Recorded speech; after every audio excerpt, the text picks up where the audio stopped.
Sejam muito bem-vindos de volta a mais um novo vídeo.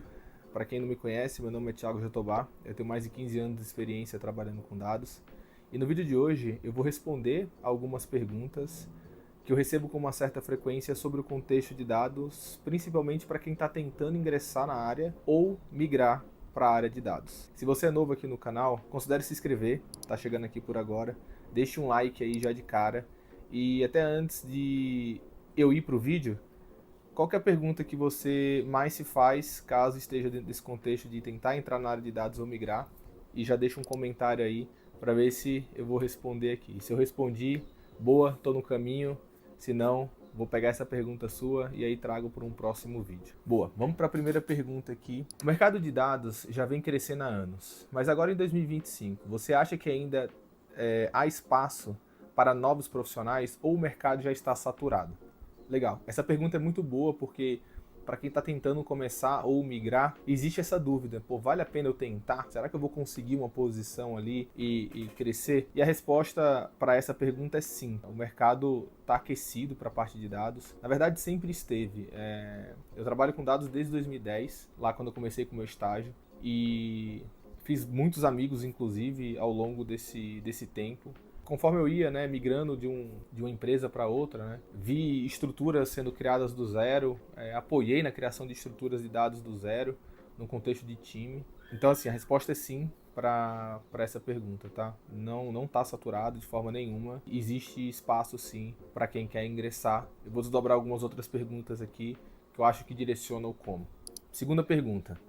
Com o avanço da AI e ferramentas low code ou no code, muitas tarefas técnicas estão sendo automatizadas. Isso torna a migração para a área de dados mais difícil ou é apenas uma questão de mudar o perfil e habilidades, né, mais valorizadas, vamos pensar assim? Essa pergunta, eu acho que assim, eu pude ver desde o início, desde 2010 lá, que sempre a gente vem evoluindo. Desde o contexto de BI, com as ferramentas ali que já eram, né, low code, vamos pensar assim, drag and drop, puxar caixinha e por aí vai. As ferramentas elas vêm evoluindo, os ambientes vêm evoluindo e é natural esse processo. Nessa pergunta está muito mais atrelado ao como você enxerga e você busca o conhecimento, porque dentro desse contexto da AI não entendo que vai tomar o espaço do desenvolvedor.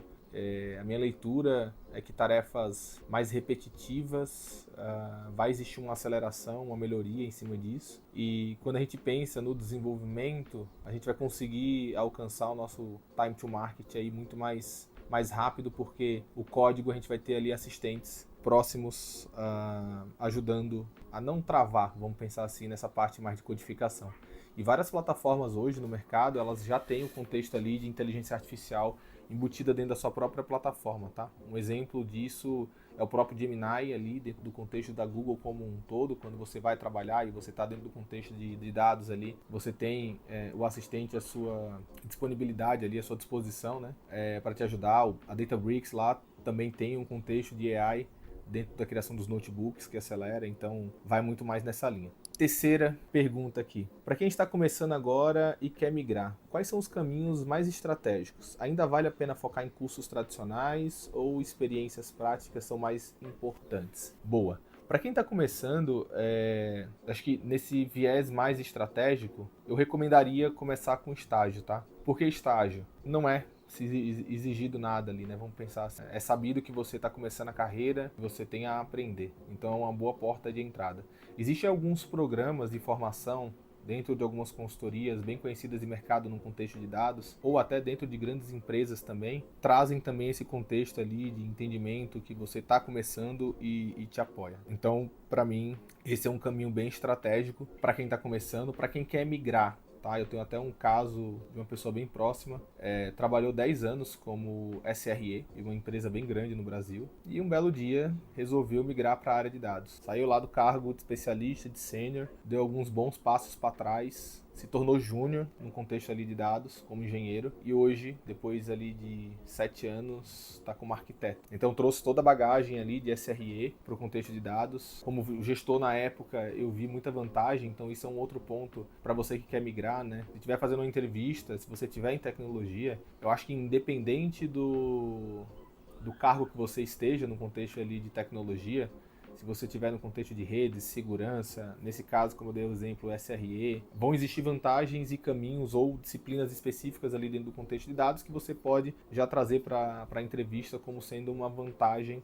É como se fosse uma troca. Você vai dar algo em troca, né? Esse conhecimento que você já tem de anos, versus o que você vai aprender dentro do desafio que você está ingressando, tá? Sobre a questão ali de cursos tradicionais, ou experiência prática, a faculdade, vou dar um exemplo meu aqui, né? Ela foi somente uma porta de entrada, porque de fato eu me desenvolvi de uma maneira exponencial e que muito pouco provável faculdades hoje no mercado não entregam isso dentro do contexto do trabalho. Não só pela questão técnica, mas porque eu consegui também me desenvolver muito na questão de negócio. E por onde eu passei também tiveram contextos ali de consultoria, parte de planejamento, organização e por aí vai, tá? Vamos lá, quarta pergunta. Sabemos que os cargos na área de dados variam bastante. Analista, engenheiro, cientista, arquiteto, etc.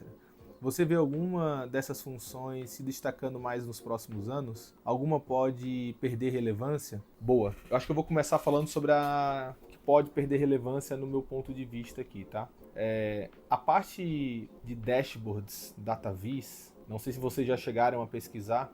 Hoje as inteligências artificiais ali, você entregando uma base de dados pronta, consegue gerar muitas visões, né? Com alguns comandos ali via prompt. Então, eu acho que pode perder força, meu ponto de vista, tá? Isso ao longo dos próximos anos. Posições que se destacam, né? Mas aí vou tentar trazer para a realidade daqui, para você que quer começar ou quer migrar. Eu acho que vai depender muito de você, né? Qual a área que você vai querer integrar. O que se destaca hoje, que está mais hypada no mercado, obviamente ali são contextos atrelados a LLM, né? Sem dúvida está super aquecido. Várias empresas estão aí numa luta, né? Uma corrida maluca para conseguir trazer o contexto de linguagem natural para suas ferramentas. Hoje em dia, todas as ferramentas de mercado já têm embutido ali LLM, então, sem dúvida, é uma frente que está bem aquecida. Mas trazendo para o contexto aqui que a gente está falando, que é basicamente quem está começando ou quem quer migrar, a área de engenharia de dados, que é basicamente a área que é responsável por estruturar todos os dados que vão ser analisados, que vão ser, por exemplo, imputados dentro do contexto ali do treinamento dos modelos, que vão, enfim, de forma geral ser utilizadas, né, por área de negócio ou áreas de dados, é a base. Então, é uma posição que já vem se destacando há anos e, no meu ponto de vista, vai continuar, porque a maioria das empresas, principalmente para empresas mais antigas, contém muita complexidade ali nas suas origens, né, nas suas regras de negócio. E não só por esse fato, mas pelo fato que você também tem que cruzar informações dentro da empresa para gerar visões, modelar dados e por aí vai. Então, sem dúvida, no meu ponto de vista aqui, a área que mais se destaca para quem quer migrar ou quem quer começar é a área de engenharia de dados. Vamos lá, próxima pergunta aqui, a quinta pergunta. Muitas empresas estão adotando conceitos como data mesh e descentralização de dados. Como isso impacta quem quer entrar na área? Há novas oportunidades surgindo com essa tendência? Galera, eu acho que nesse contexto do data mesh e descentralização de dados, obviamente, se abrem-se mais portas. Vou dar um exemplo aqui. Descentralização de dados é quando basicamente você tem um núcleo específico que trabalha com dados que são mais comuns na companhia, e esses habilitam para que as próprias áreas de negócio, através ali de uma arquitetura pré-definida, consiga trabalhar a evolução ali do seu produto de uma maneira mais independente, né? Que são áreas de dados dentro de área de negócios. Quando você fala no contexto de data mesh, aí eu acho que não muda muito o que já é comum hoje na área de dados de maneira geral. Por quê? O data mesh ele visa a implementação de domínios, né? Que de certa forma hoje é o que já existe, que é muito comumente aí no mercado. Tem algumas técnicas específicas mais atreladas ali à governança e à interoperabilidade, mas a galera de arquitetura e de plataforma consegue cobrir isso muito facilmente, tá? Então, quando a gente olha para o contexto de data mesh, é muito mais algo relacionado à parte funcional, né? Do como uma empresa grande, por exemplo, consegue estabelecer domínios específicos de acordo com seus produtos ou de acordo com as suas BUs, de acordo com domínios de forma geral, né? Que é basicamente núcleos ali de trabalho, e aí o como esses se comunicam, tá? Então, nesse contexto, eu acho que não tem muita novidade, não. Vamos lá para a sexta pergunta, né? Para quem já trabalha com tecnologia e quer pivotar para a área de dados, quais habilidades transferíveis podem ser um diferencial? Eu acho que já começando aqui, obviamente, é a programação. Não importa muito a programação que você esteja hoje trabalhando, ela vai te habilitar ali a parte de lógica, vamos pensar assim, de estrutura de dados. Acho que poucas linguagens hoje não trabalham de alguma forma com estruturação de dados. Se você, por exemplo, trabalha com Java, a linguagem Java, inclusive, ela é extremamente mais verbosa do que o Python ali, né?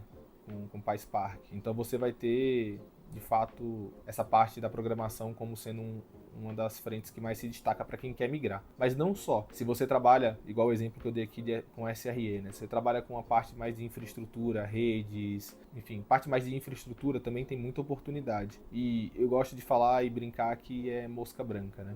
A grande maioria das pessoas, a parte do conhecimento ali quando querem migrar ou querem ingressar, está muito mais em engenharia de dados, analytics ou a parte ali de ciência de dados e agora mais comumente a parte de machine learning e LLM. A parte de infraestrutura, a parte de arquitetura, segurança, redes ali, são poucas pessoas no mercado hoje que têm esse conhecimento. Então por isso que eu brinco mosca branca. São habilidades ali também que facilmente dá para migrar. Sétima pergunta. Quais são os erros mais comuns que as pessoas cometem ao tentar migrar para a área de dados? O que você recomendaria para evitar essas armadilhas? Eu já falei em alguns vídeos aqui, e para mim o erro mais comum é focar somente na parte técnica. Galera, a área de dados é uma área na tecnologia que está até o pescoço em negócio, tá? Não existe a possibilidade de você entrar na área de dados sem falar de business. Então, para quem está migrando ou quem quer começar, uma falha que eu vejo muito comum é focar somente na parte técnica, tá? E a recomendação que eu dou para você não cair nessa armadilha é você procurar se desenvolver também de uma maneira bem equilibrada no contexto de negócio. No vídeo passado, inclusive, que é uma continuação esse daqui, que está muito atrelado a quem quer migrar para a área, né, ou quer começar, eu falei sobre esse ponto, né? Não adianta você querer olhar só para a parte técnica e se tornar uma pessoa muito boa tecnicamente, se lá na ponta você não está entregando resultado que impacta, né? Ou entregas que impactam o resultado da companhia. A área de negócio, os executivos investem em áreas de dados, e eu posso falar para vocês isso com extrema propriedade, buscando melhorar os seus números. Então, não caia na ilusão que você vai ficar somente na parte técnica, em coisas hypadas e fechar os olhos para a parte de negócio. Não vai. Então, trabalhe muito essa questão de business, entender oportunidades para que você consiga se destacar e continuar, né, crescendo dentro da posição. Para finalizar aqui, vou trazer a oitava pergunta, que basicamente se você tivesse que dar conselhos diretos para quem está considerando migrar para a área de dados agora em 2025, qual seria? Foque em tecnologias que sejam cross. Hoje a gente tem aí três principais provedores no mercado: a Google, a Microsoft e a AWS.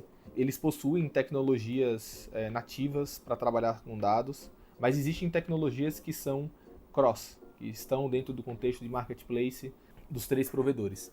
E por que eu falo muito isso? Para quem está começando, existe uma complexidade, né, ou migrando, no contexto ali de start, de começar, né? Se você foca muito, por exemplo, em Redshift, ou se você foca muito, por exemplo, em BigQuery, você acaba restringindo para poder ingressar em uma empresa, né? Então você vai conseguir ingressar em empresas específicas que trabalham com aquele provedor, Google, né? AWS, no caso do Redshift, vou dar o exemplo também da Microsoft, no contexto do Fabric, é o mesmo cenário, você acaba isolando estrategicamente as suas possibilidades, tá?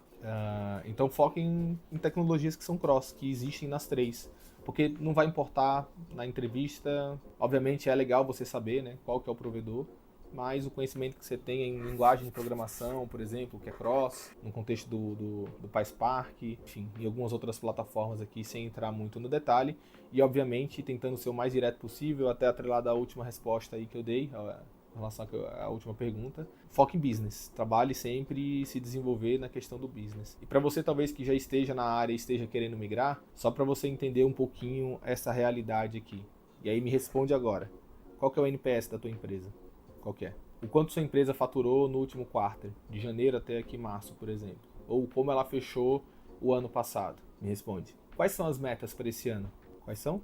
como a sua área ela pode ajudar a empresa a alcançar esses resultados. Qual é a estratégia que o teu gestor está desdobrando? Quais são? Se você não tem clareza sobre isso, busque, porque isso é importante. Inclusive, como desenvolvedor, eu sempre falo, né? A pessoa que vai desenvolver, obviamente, né? Ela tem que fazer certas perguntas, e uma delas para o seu chapter lead, para o seu staff, para o teu coordenador, para o teu gestor, para o teu superintendente, diretor. Essa ação que eu estou tomando agora, esse esforço que eu estou colocando, o que vai impactar nos resultados da companhia? Obviamente não é uma pergunta fácil e simples de se responder, mas eu garanto que se você continuar perseguindo essas perguntas, você vai conseguir ali alcançar as respostas e, obviamente, se colocar numa posição de destaque. Beleza? Galera, o vídeo de hoje é esse, sabadão, tô saindo agora, logo menos, para comemorar o aniversário da amiguinha da minha filha, então parei aqui um pouco antes para poder falar um pouquinho com vocês. Se você curtiu esse vídeo, considere se inscrever aqui no canal. Se lá no início as perguntas que você colocou eu consegui responder aqui de alguma forma, volta aí no comentário, deixa essa confirmação que eu acho que vai ser legal. Enfim, deixem perguntas aqui porque eu pretendo manter esse quadro aqui de perguntas e respostas e sempre trazer para vocês essa minha perspectiva muito baseada na minha experiência, com perguntas que são comuns aí para vocês de forma geral. Beleza, galera? Valeu e até o próximo vídeo. Um abraço.